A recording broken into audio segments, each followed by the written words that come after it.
À l'occasion de la publication de son dernier ouvrage, Exercices spirituels philosophiques, une anthologie de l'Antiquité à nos jours, j'ai posé quelques questions à Xavier Pavie au sujet de la philosophie comme manière de vivre et la tradition des exercices spirituels, mais aussi et surtout sur la présence de ces exercices dans l'espace contemporain. C'est parti.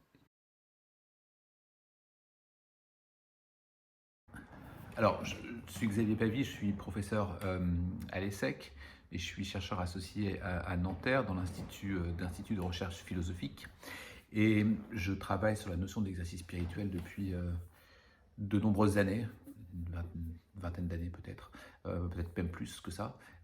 Si l'on regarde la façon avec laquelle j'ai commencé à étudier la philosophie et être confronté à la philosophie, et l'intérêt de la pratique des exercices spirituels, ou en tout cas la façon avec laquelle l'Antiquité m'a d'abord attiré, c'est avec la confrontation du livre de Diogène Laërce, Vie et sentence des philosophes illustres.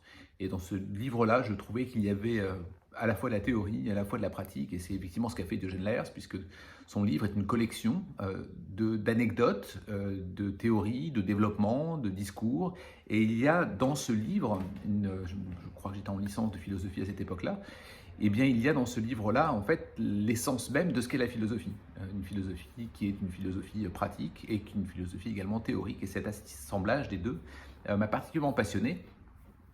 Et puis, au fur et à mesure de mes études, je suis resté très proche de cette question du mode de vie, ou comment est-ce que l'on peut vivre et comment le mode de vie peut être quelque chose de fondamental pour un philosophe, ou en tout cas montrer l'exemple en tant que philosophe.